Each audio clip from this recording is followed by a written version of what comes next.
అందరికీ నమస్కారం. అది ఓ దట్టమైన అడవి ప్రాంతం. పక్షుల కిలకిల రావాలు, జలపాతాల గలగల ధ్వనులు, ఆ అరణ్యంలోని చెట్టు, పుట్ట, గుట్ట అన్నీ కూడా శివనామ స్మరణ చేస్తున్నట్లుగానే అనిపిస్తుంది. అనువనువు ఆ మహాశివుని దివ్య స్వరూపంగానే దర్శనమిస్తుంది. ఈ ప్రాంతం కడప జిల్లా గోపవరం మండలంలో ఉంది. మల్లెంకొండ ఆలయానికి పైకప్పు లేకపోవడం ఇక్కడి ప్రత్యేకత. కడప, నెల్లూరు జిల్లా సరిహద్దుగా ఈ మల్లెంకొండ ఉంది. పరమశివుడు మల్లెంకొండేశ్వరుడుగా ఇక్కడ వెలిశాడని భక్తులు విశ్వసిస్తారు. ఇక్కడ కొండలోని గుండాలలో స్నానం చేస్తే సకల రోగాలు నయమైపోతాయని భక్తులు విశ్వసిస్తారు. ఈ క్షేత్రాన్ని దర్శించిన వారికి సంతానం కలుగుతుందని కూడా చెప్తారు. పూలమాల ఆకృతి ఈ గిరి శిఖరం. అయితే పూలమాల ఆకారంలో ఉండడం ప్రత్యేక విశేషం. ఈ శిఖరానికి మాల్యాద్రి శిఖరం అని కూడా పేరుంది. ఈ శిఖరం మీద కాశీ విశ్వనాథుడు, మల్లెం కొండేశ్వరుల ఆలయాలు కనువిందు చేస్తాయి. ఆలయం నుంచి మరో 2 కిలోమీటర్లు నడిచి వెళ్తే గనక రామసరి అనే జలపాత మార్గాన్ని మర్చిపోయేలా చేస్తుంది.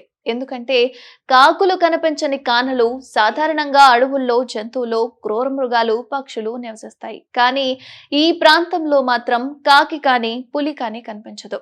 అడవుల్లో ఎక్కువగా పెరిగే ఏపీ చెట్లు కూడా కనిపించవు. ఎందుకంటే ఇందుకు సంబంధించిన స్థానిక కథనం ఏ విధంగా ఉందో ఒకసారి చూద్దాం. కొండ మీద వెలిసిన శివుడు మల్లెం కొండయ్య అంకమ్మలకు కొన్ని శతాబ్దాల క్రితం పరిసర గ్రామ పెద్దలు ఆలయాన్ని నిర్మించాలని నిర్ణయించుకున్నారట. అప్పటి వరకు మొండిగోడల మధ్య కొలువుదీరిన ఈ దేవతామూర్తులు ఎండకు ఎండకుండా, వానకు తడవకుండా ఉండేలా పైకప్పు నిర్మాణం ప్రారంభించారు. అయితే పైకప్పు వేసిన మరుసటి రోజే ఆ కప్పు కూలిపోతూ ఉండడంతో ఇది ఎలా జరుగుతుందో తెలుసుకుందామని కాపు కాశారట. అర్ధరాత్రప్పుడు ఓ యువకుడు గుర్రం మీద స్వారీ చేస్తూ వచ్చి ఆ కప్పును కూల్చేయడం కనిపించింది. దాంతో గ్రామస్తులు ఆగ్రహంతో అతన్ని పట్టుకొని ఏపీ చెట్ల నారతో చేసిన తాళ్లతో బంధించారట. తాను మల్లెం కొండేశ్వరుడినని, తనకు కాని ఇక్కడున్న శివుడికి కాని ఆలయానికి పైకప్పు వేయరాదని చెప్పాడట.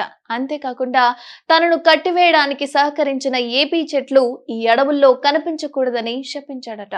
అంతే, మల్లెం కొండను బంధించినప్పుడు ఓ కాకి ఆయన కాళ్లను పొడవబోయిందట. అంతేకాకుండా దీంతో ఆ అరణ్యంలో కాకి కూడా కనిపించకూడదు అని చెప్పి శపించాడట. ఈ పర్వత ప్రాంతంలో నివసించే ఒక గిరిజన భక్తుడు తన గోవులను మేపుకోవడానికి అడవికి వచ్చాడట. అక్కడ సంచరించే పులులు అదను చూసుకొని గోవులపై దాడి చేశాయట ఆ పులులు. అయితే ఆ గిరిజనుడు శివునితో తన గోడు చెప్పుకున్నాడట. శివుడు ఈ అరణ్యంలో పులులు కూడా సంచరించకూడదని ఆజ్ఞాపించాడట. అందుకే ఈ అరణ్యంలో నేటికి కూడా ఒక పులి కూడా కనిపించదు. ఆ శ్రీరామచంద్రుడు రావణ సంహారం అనంతరం సీతతో కలిసి ఈ మాల్యవంత పర్వత ప్రాంతానికి వచ్చాడట. ఇక్కడి ప్రకృతి రమణీయతకు పరవశించి కొంతకాలం కూడా ఇక్కడే ఉండిపోయాడట. అప్పుడే మల్లెంకొండలో ఒక శివలింగాన్ని ప్రతిష్ఠించినట్లుగా స్థల పురాణం చెబుతుంది. ఈ క్షేత్రానికి 8 దిక్కుల్లోనూ నీటి గుండాలను ఏర్పాటు చేశారట. కొండ మీద ఉన్న మల్లెం కొండేశ్వరుని ఆలయం చేరుకోవాలి అంటే 10 కిలోమీటర్లు దట్టమైన అడవి ప్రాంతంలో కొండ కోనలు దాటుకుంటూ వెళ్ళాలి. గాలి నడకన తప్ప మరో మార్గం లేదు. దాంతో సంవత్సరంలో ఒక శివరాత్రి రోజే భక్తులు ఈ ఆలయానికి వెళ్లేవారట. శతాబ్దం క్రితం సుబ్బరాజు అనే భక్తుడు ఆలయ జీర్ణోద్ధరణతో పాటు అక్కడ వసతి, తాగునీరు, సోలార్ లైట్లు, వంట సామాగ్రి ఏర్పాటు చేయడంతో భక్తులు ప్రతి వారం వెళ్తున్నారు. ఎలా వెళ్ళాలి అంటే నెల్లూరు, కడప జిల్లాల సరిహద్దు ప్రాంతంలో ఉంది. కడప జిల్లా బద్వేల్ నుంచి 25 కిలోమీటర్ల దూరంలో బ్రాహ్మణపల్లె గ్రామం నుంచి కొండకు నడిచి వెళ్ళాలి.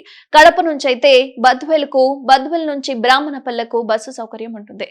కడప నుంచి 60 కిలోమీటర్లు, నెల్లూరు నుంచి 100 కిలోమీటర్లు, నెల్లూరు నుంచి బద్వేల్ వెళ్లే బస్సులో పీపీకుంట వరకు వెళ్లి అక్కడి నుంచి బ్రాహ్మణపల్లెకు మరో బస్సులో వెళ్ళాలి. అక్కడి నుంచి అంతా కూడా అరణ్యంలో కాలినడకన మాత్రమే ఆ ఆలయానికి చేరుకునే అవకాశం ఉంటుంది. మరిన్ని అప్డేట్స్ కోసం చూస్తూనే ఉండండి అవర్ ఛానల్.